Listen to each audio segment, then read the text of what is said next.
है कि कुछ दोस्तों ने स्पेसिफिकली इसमें सऊदी अरब ने, यूएई ने और कुछ दीगर ममालिक ने स्टेप इन किया है ताकि फर्दर अवॉइड ना हो सकता है कुछ एक छोटा सा कहीं पे जो सर्जिकल स्ट्राइक्स वगैरह वो उसको हम रूल आउट नहीं कर सकते, लेकिन वो जो जंग का जो था वो ख़त्म हो गया है। दूसरा ये है कि मोदी जो हासिल करना, नरेंद्र मोदी साहब जो हासिल करना चाह रहे थे वो तकरीबन उसने हासिल कर दिया। ये जो पहलगाम में जो हुआ उसमें तो वाक़या था, पाकिस्तान ने कंडेम किया, दहशतगर्दी का वाक़या था, पाकिस्तान ने तहकीकात का मुतालबा किया, लेकिन साथ साथ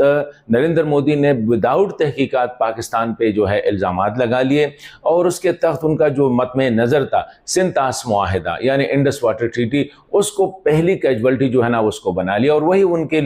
वो था। तो अभी आगे ये पाकिस्तान के लिए अच्छा है बुरा है ये बाद में देखेंगे, लेकिन इंडिया ने अपना ऑब्जेक्टिव जो है वो अचीव किया है। इंडियन गवर्नमेंट ने